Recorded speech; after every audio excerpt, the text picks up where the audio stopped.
Welcome to High Point University's How to Land That Job series, part of HPU's commitment to fostering life skills and preparing students to render value in the global marketplace. Today's episode features Scott McKain, HPU's corporate educator in residence and best-selling author.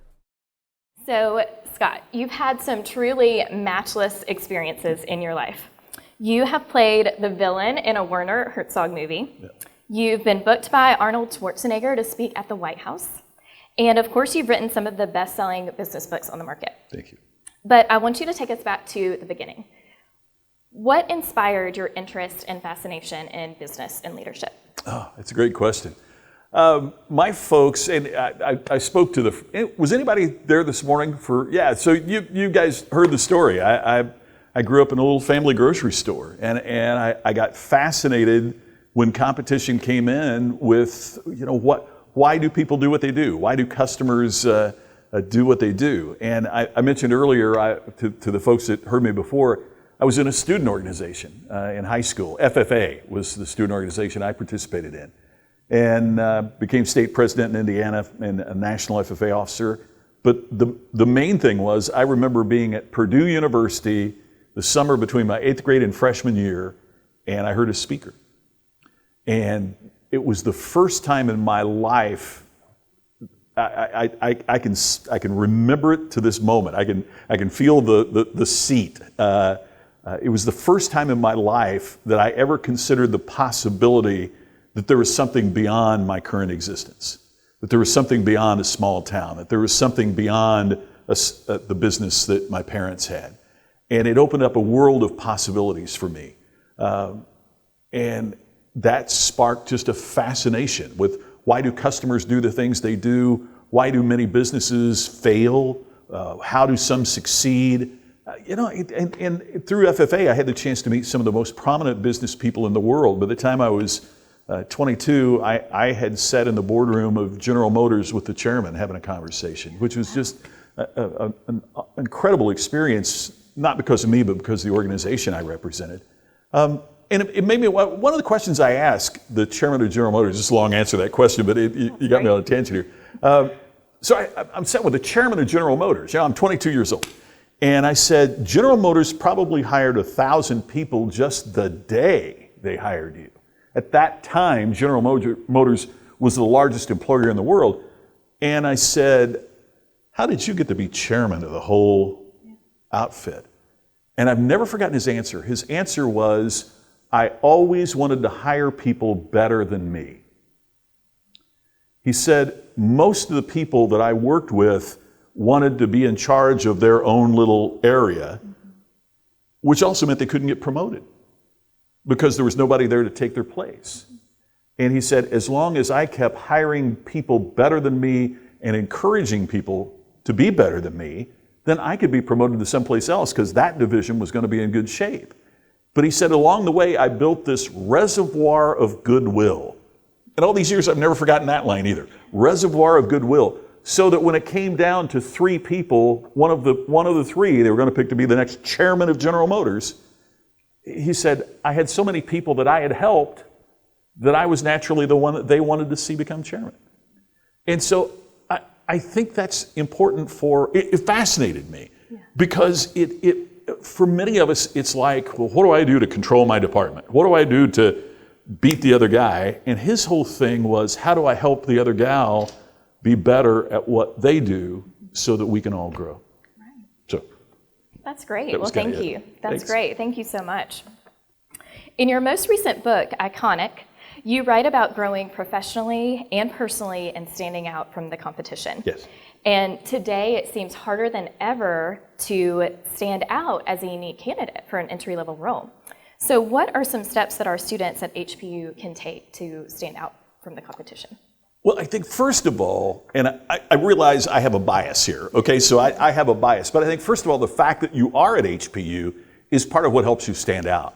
Because years ago, I've known Dr. McKain for a long time. So years ago, when I would speak for Merrill Lynch or Apple or FedEx or whoever, I would mention High Point, and they didn't know about High Point.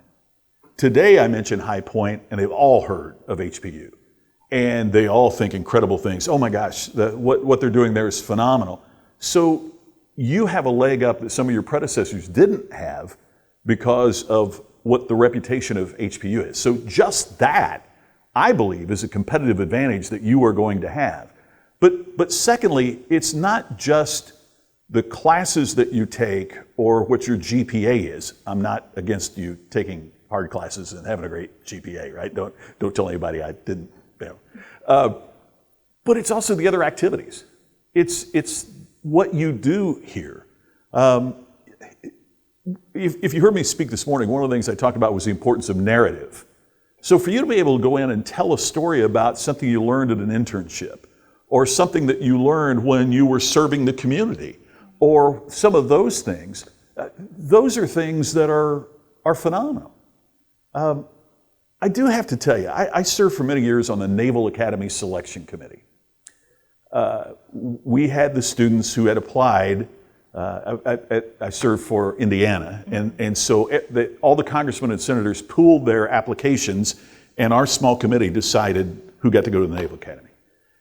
And I will never forget, in my first year on the committee, we turned down a young woman who had incredible GPA, 4 I didn't even realize you could get more than 4. I mean, that was the first time I realized you could have a 4.4 GPA.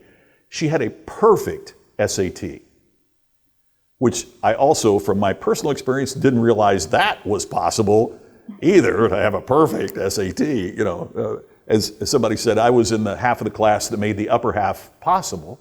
But we turned her down for the Naval Academy.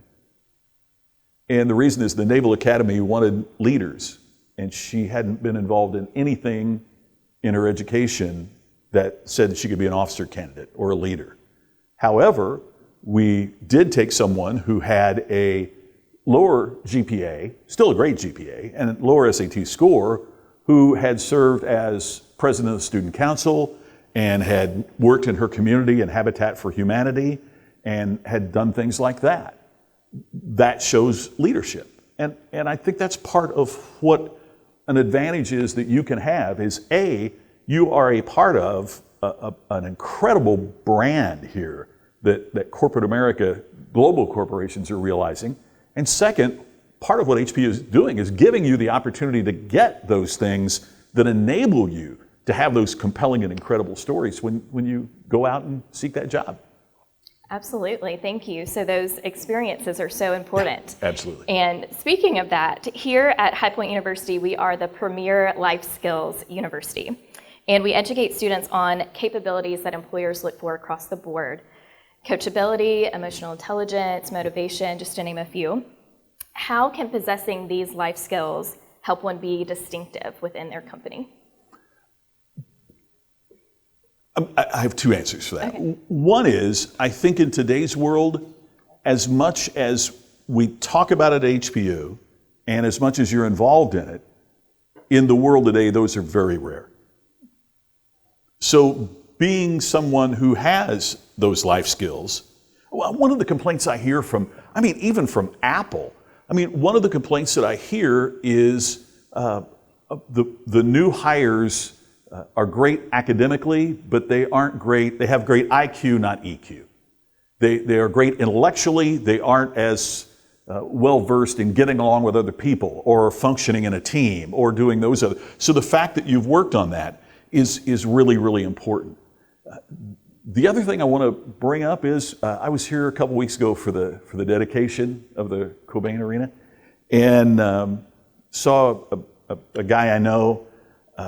He is, I think he's like in his mid-40s and head of HR for Four Seasons, resorts and hotels.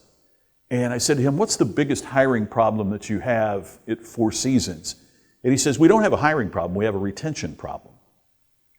Because the people that we're hiring aren't resilient. And if you can prove to me that you're resilient, you can have an extraordinary position at Four Seasons. And I said, well, help me out with that. I don't quite understand that. And he said, if you have a guest who is dissatisfied and is a little bit upset, as soon as they walk away, the next person that comes up, it's like you got to wipe the slate clean and start over. You've got to be resilient. You can't let how that other person upset you impact the conversation that you're having with that next customer. And he said, unfortunately, it's hard to find resiliency in people. And from the customer's perspective, when I walk up to talk to somebody there, I don't know if the person in front of me has been a jerk or if they've been, but I want to be a nice person. I don't want you to be mad at me because of the last customer you talked to, but that's what they're experiencing right now. And so what you're talking about and all of these things that you're discussing are critically important and give you an advantage I hope that you know that you have when you enter the marketplace. Great, thank you. And you just spoke a bit about the customer experience. Yeah. So I have a question about that. Please. You have researched, written about, and trademarked the ultimate customer experience. Yeah. And have said the purpose of any business is to profitably create experiences so compelling to customers that their loyalty becomes assured. Can you tell us a little bit more about what you mean by that? Well, when you're the customer, what do you want? I mean, you want to be taken care of. You want to have a great experience. And whether or not you return to that business, I mean, whether it's the Apple Store or a local dry cleaner, I mean, it doesn't have to be a big, global enterprise. It can be any local business. I mean, it's going to be based on what type of experience did you have?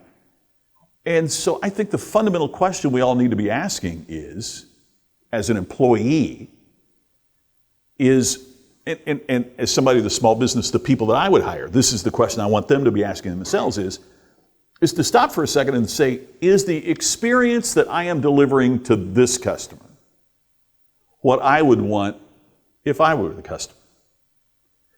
And is that experience compelling enough, it would make me want to return? Because if you're not treating your customer that way, why would you think a customer would come back? And why would you accept less than that if you were the customer? See, businesses thrive on two things. That is, customers coming back and buying more, and customers telling their friends so that more people come. To me, that's the essence of a lot of this. We make it harder than it really needs to be in a lot of cases, because if we don't have repeat and referral business, then our business, whatever, you could be mowing grass for the cul-de-sac, or you could be Tim Cook running Apple, and it's the same principle. You got to keep the customers that you've got, and you've got to get them to be so excited about what you do, they help you get more, right? So where does that come from? It comes from the customer experience. It comes from how you do what you do. And is it compelling enough to make people want to come back and tell their friends? So the question we have to constantly ask ourselves as employees is, am I delivering that? Now, here's the other thing. It's to internal customers as well. I've heard people say, well, I'm in accounting. I don't deal with customers. I don't have to worry about that. Yeah, you do. You do, because you have internal customers. You have people that are depending on you for the job that you're doing. So whether you're serving someone outside the organization or serving someone inside of the organization, we're all serving. I mean, I sat in Dr. Cobain's office and talked about, he says, I've got to worry about my customers. Who are the customers? I'm looking at them. It's you. I mean, so he serves you and your parents and the faculty and the administration, but he has, I mean, you can be the president of a university and you still have to be of service. I'm going on and on here, I apologize. So I had a great experience at an Apple store.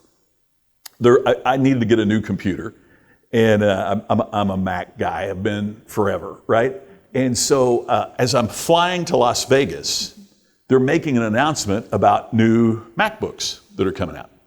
And Tim Cook kind of threw a thing that they didn't expect. Rather than saying, they're going to go on order today and they'll come out, they're available now or tomorrow, right? It does this on Thursday. They'll be available at Apple Store starting tomorrow. Holy cow, tomorrow, right? So I'm giving a speech at Caesar's Palace. Well, there's an Apple Store attached to Caesar's Palace. So I call that Apple store, and I had a question about it. I mean, do you have the one that I need?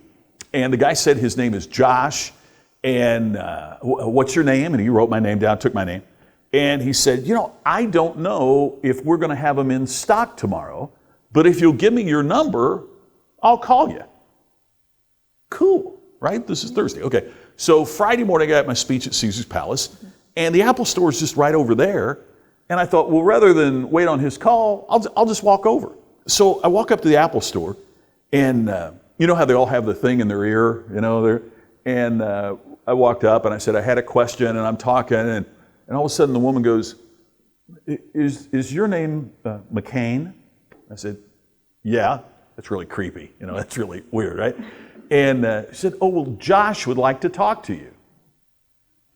How weird is that, right? So I go back, and here's Josh, who happened to be a senior at UNLV, University of Nevada, Las Vegas, at the time, and he said, hi, Mr. McKain. I said, this is freaking me out. He said, I like to know my customers. So when you gave me your name, I looked you up online. I watched the story you tell about the taxi driver on YouTube. And he'd been to my website and everything. And I'm like blown away. I just can't believe that what a great customer experience, right? And so he said, the computer that you wanted, well, we have one. Do you want it? At this point, I'm not going to go, I don't know, Josh, do you have a special on them today? Could I get $20? I mean, I've got to get it. I've got this great experience. So they come out. Have you ever had this happen in an Apple store? They bring the computer out, and they let you open it. Talk about the ultimate customer experience, right? They don't open the cellophane. You have to do that. It's part of the experience. And it was just, oh my gosh, it was just a great experience. And I got the computer, and they lined up at the Apple store. And Josh shouts the entire store, ladies and gentlemen, we're just selling the first of our new MacBook Pros. How about a round of applause to the customer that bought the very first here from the Las Vegas store? A round of applause for Mr. McKain. And they made a gauntlet, and they're applauding as I walk out. Wow. Now, little did they know, usually when I hear applause, I give a speech for about 60 minutes, so they were pretty lucky I didn't do that. But so I walk out, right? Now I go back to my room at Caesar's Palace, and if you're a Mac fan, you knew that Steve Jobs' email address was sjobs@apple.com. So I'm thinking, T. Cook at Apple? I mean, would that? So I write about what Josh did, and I sent it to tcook@apple.com. That's the very first thing I did with my new MacBook Pro. Well, now I go out and I'm doing stuff, and I come back and I check my email. I got a reply from Tim Cook. And it said, hey, Scott, great to hear from you. Thanks for being a loyal Apple customer. Our goal is that every customer had the experience that you have with Josh. Thank you, Tim Cook. Now, I got to admit, I'm a bit skeptical, right? I'm thinking there's some great assistant that monitors his email, and the assistant sent this great thing. I call over to the store to thank Josh, and Josh had just gotten a phone call from Tim Cook. Wow. Josh is golden at Apple right now, and there's so many things I learned from that. First of all, if somebody does a great job for you, you need to let somebody know about the great experience that somebody's delivered for you.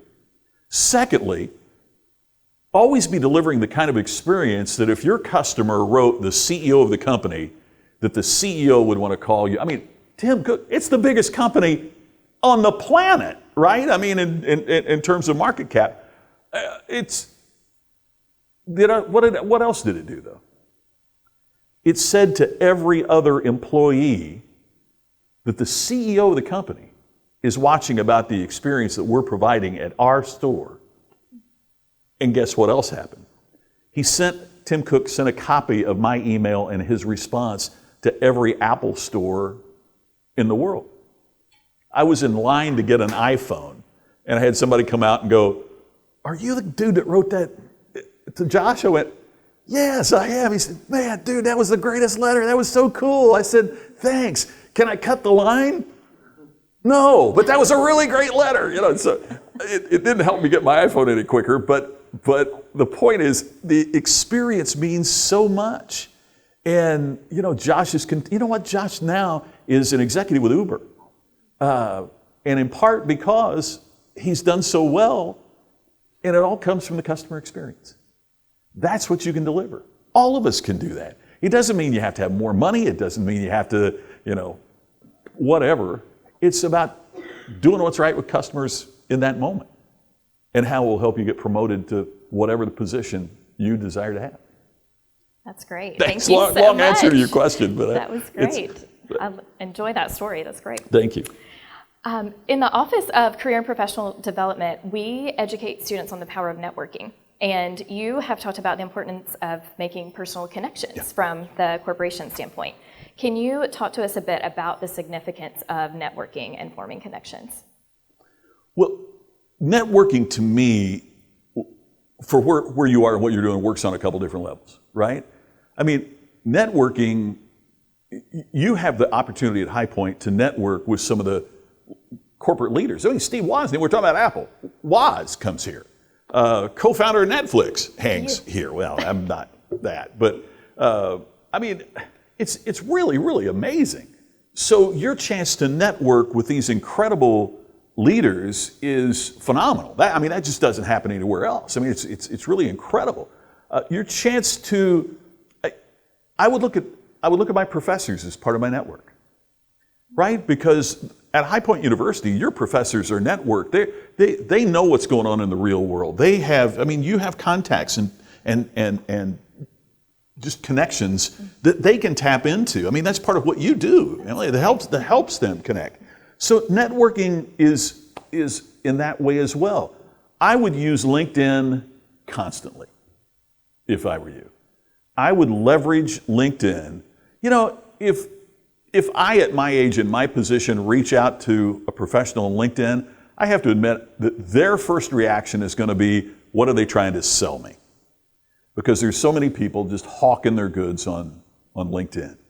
If a student writes, however, you want to help. I mean, when people are sincere, you really want to help them.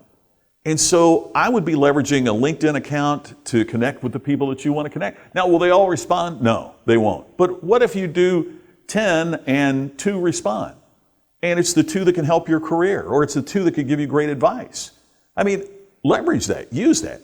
Here's the other thing you want to anticipate. The networking that you do with your fellow students. Because you never know what somebody here is going to do. I mean, you never know where they're going to end up, what company they're going to work for, or maybe their ability to introduce you to somebody at their company, even though you might be working in different divisions, different departments. So the friends that you're making here, will serve you throughout your life more than you ever could imagine. So the more friends that you can make here, and the deeper the relationships are that you make here, the longer lasting and the better that's going to be for you throughout your life. Absolutely, thank you. So this will be my final question for you before we open up to the audience. So as our corporate educator in residence, you're our expert on what corporations want. So once our students get started in their first post-graduation job, how can they, as new employees, go about being a positive influence of change? Great question. Let me back that up just a second, because one of the things I constantly hear, when I will ask, because of what I'm doing here, I will ask people about, if you're doing a job interview, what can somebody do to stand out? If an employee is new, what can they do to create distinction? And the number one thing I keep hearing is, be more concerned about the organization than your career. Your career will grow because of your concern about the organization. Here's what I mean. A lot of times when people come in for a job, they talk about what they do, and they want to know how much money they will make, and what's the compensation package, and and they focus on their needs, not the organization's needs.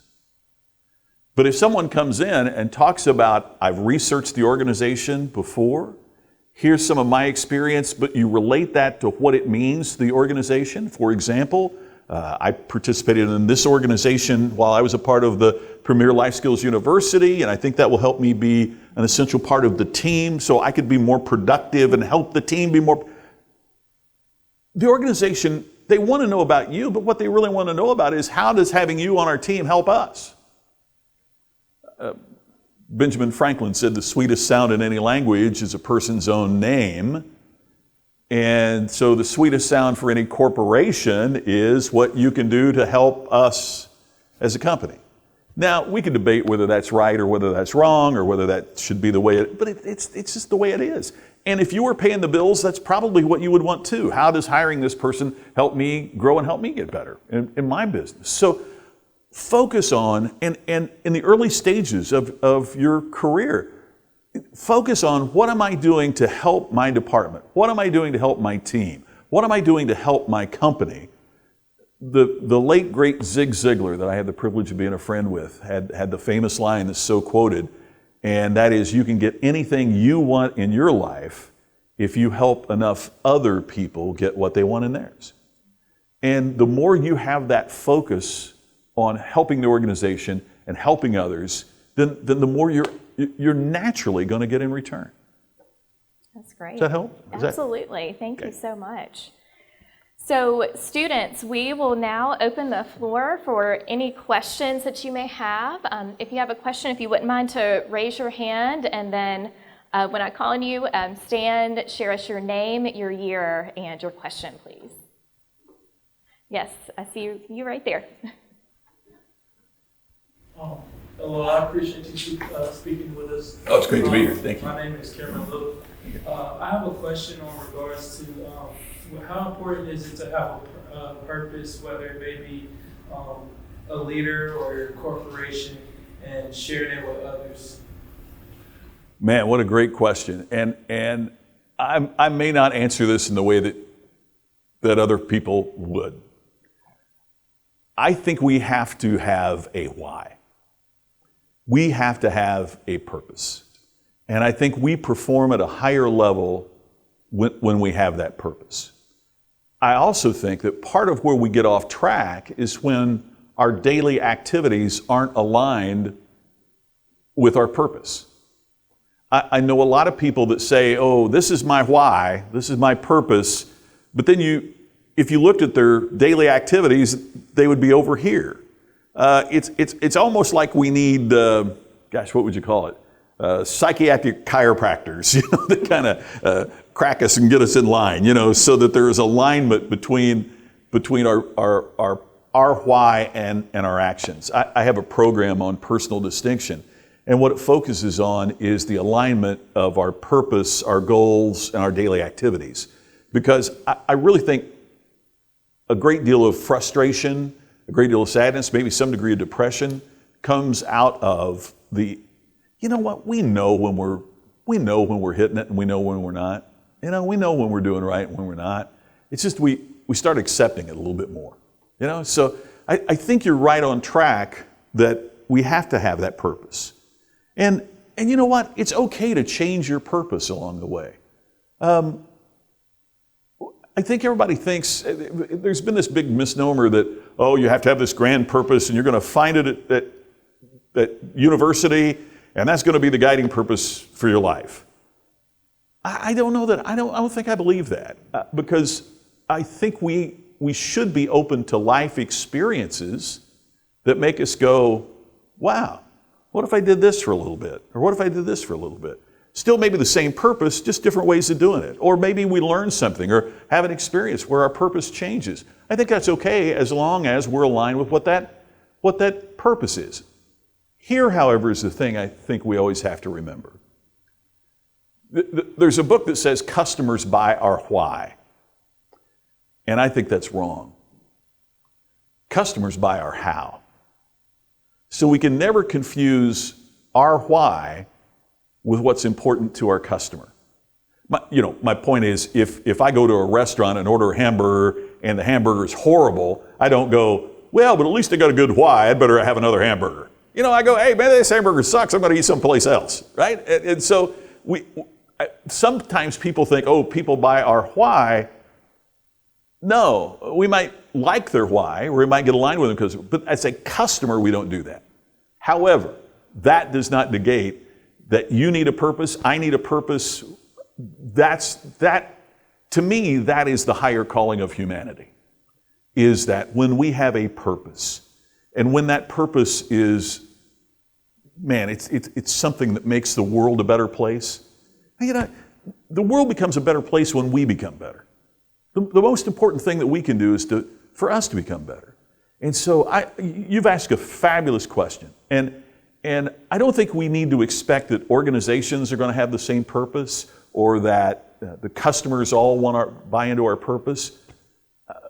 Be great if they did, but the most important thing is that you have one, and that I have one, and that we live our purpose. Because if more of us did that individually, as corny as it sounds, man, I think the world's a better place if we all do that. I think we make our nation, and I think we make our world a better place if we did that.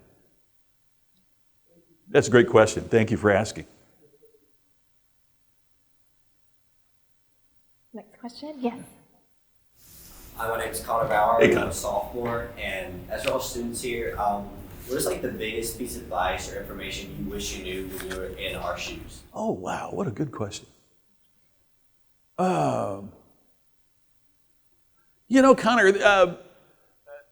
what's the biggest piece of advice I wish I knew? And that is how many peaks and valleys that you will experience in your life.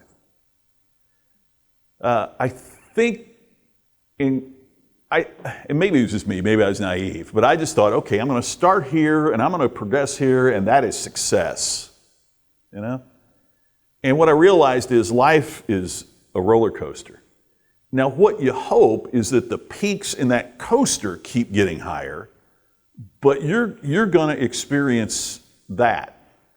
And I think part of where people get discouraged is if you think it's supposed to be this kind of road, when you hit that first dip, you think, oh man, nothing's going to work out for me. You just got to ride out that dip, you know, because what's going to come after can be better than where you were before the dip happened, right? Right out of college, as a matter of fact, in college, I got hired to do a job, and I thought, man, this is going to lead. It's what I want to do when I graduate. It's going to be so great. And a new company came in and bought the company I was working for, and they fired me. And I'm like, I'm doing good here. Look, I mean, this is where I'm going to. I'd never been fired before. I'd never been let go. I was crushed. I was devastated. And then I got out of college, and I got a better offer than the job that I'd had that I was going to stay with after I graduated. And it taught me that life is not this. Life is that, and the difference of failure and success is your ability to overcome those dips and to leverage those dips from learning from it into something that will catapult you into something higher. I wish I would have known that. I know many of you have a 3:30 class, so I certainly understand. Or maybe you're just walking out. I don't know. Do we have a next question? Hi, I'm Eli Summer. I'm a freshman here. Thank you for taking the time to share your knowledge with us today. Honored to be here. Thank you. You spoke a lot about resilience and how that's one of the biggest things that leads to turnover and that can mean. So how do you go about instilling a sense of resilience and a culture of resilience within an organization? Wow. Man, you guys are asking fabulous questions. If I was looking at it from an organizational standpoint, I would say I want to hire people that have had challenging situations happen to them. One of the questions I would ask, and by the way, I know recruiters that ask this question, is tell me what's your least desirable quality. Tell me about a time that you failed. What did you learn from it, and how do you apply that today? Now, may I tell you that many people in HR tell me that when they ask that question, you know, tell me about your least desirable, I just care too much. is one of the responses. Or, I work so hard. I just have to work so hard to achieve my goals. In other words, what they do is they say a bad quality that they think makes them look good to the recruiter, and the recruiter sees through that, right? What they're really looking for is there something that happened to you in your life, because it'll happen for all of us sooner or later, that you didn't get what you wanted. And what did you do? How did you respond? What did you do? I've got a couple buddies back in Indiana, and hadn't thought about this until this question. It's kind of a weird thing. One guy was a quarterback. He was quarterback at Notre Dame, and then he quarterbacked for a while. He played professionally for Green Bay and for the Indianapolis Colts. And then his career was over because of an injury. And he ended up taking his own life. Couldn't deal with it. I have another buddy who, of all things, was a wrestler in WWE. I mean, he wrestled The Undertaker at WrestleMania. I mean, he did really well. And then he got injured and he's done. And he's now one of the leading real estate sales professionals in Indianapolis, making more money than he made in WWE and doing incredibly great. So what's the difference? And the difference to me is resilience. If I am a recruiter and I'm in an organization, that's what I'm looking for. I'm looking for, are you the kind of person that can have an injury? Now with them it was a physical injury. In life it's an emotional or personal or career-related setback. Are you the kind of person that can come back from that? Or are you the kind of person that's going to pull the covers over your head and shut it down? And the more people I can hire that have resilience, then the more resilience becomes expected as a part of the culture. I was on a program yesterday in Cleveland, and there was this other speaker, and he was talking about an experiment that had been done at the University of Nebraska, and they had they had 5 people. They picked 5 people from a company, and all 5 had a really, really positive attitude. They were really outgoing. They had a positive attitude about their work, and then they brought in, as part of the experiment, somebody with a negative attitude. What do you think happened? The positive people got more negative. It wasn't that they brought the negative person up, it's that the negative person brought the 5 other positive people down. You never have to work hard at being more negative. Does anybody get up and look in the mirror and say, man, today I really need to be more negative. I'm just not negative enough. Do you ever do? Nobody does that, right? They don't have demotivational speakers to come in at companies and hose everybody down because they're just too excited about going to work, right? I mean, we have to work at being more positive and being, more resilient. And so if I want to build that kind of culture, that's part of what High Point is doing, right? Is building that kind of culture that's uplifting and exciting and bringing people in.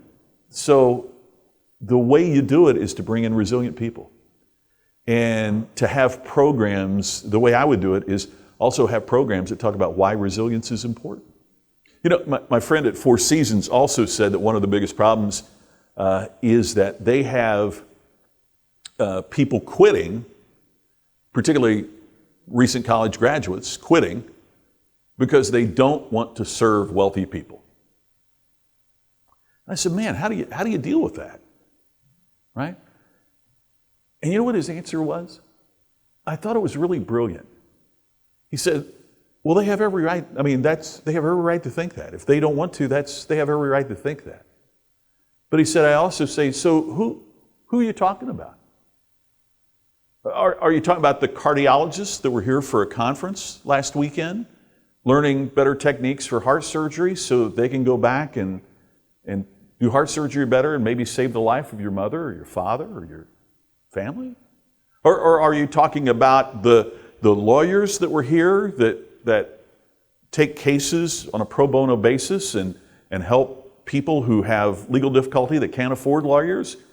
Are those the people that you don't want to serve? Or how about that farm couple from Nebraska that saved for 2 years to have 1 week of an incredible vacation and they came here? Notice he's using narrative to respond rather than, He said, you know, all of us are just doing our best, or at least we should be. And what we have to do is to be more open and to be more forgiving and to be more resilient and to talk to each other and to listen to each other and to do the kinds of things that, you know, to be the kind of person. Of all people, George W. Bush had one of the greatest lines ever about this. He said, why is it, he was speaking at a funeral for several police that were killed in a situation in Dallas. He said, we have to be forgiving. Now, that's a hard thing to say at a funeral where somebody's been killed. He said, we have to be forgiving. He said, part of our problem is we want people to judge us on our best intentions while we judge others by their worst moments. So, I don't hit it all the time, but man, my goal is that my moments and my intentions are more congruent with one another. And that's what'll get you your job. And not only get you your job, but help you succeed in your job, help you achieve in your job, help you be what you want to be. That's resilience. I think it's integrity too. It's all of those things that I hope that we aspire to be. That's great. Thank you so much. And I believe we are at 3:30. Yeah. So students, let's thank Mr. McKain for being here with us today.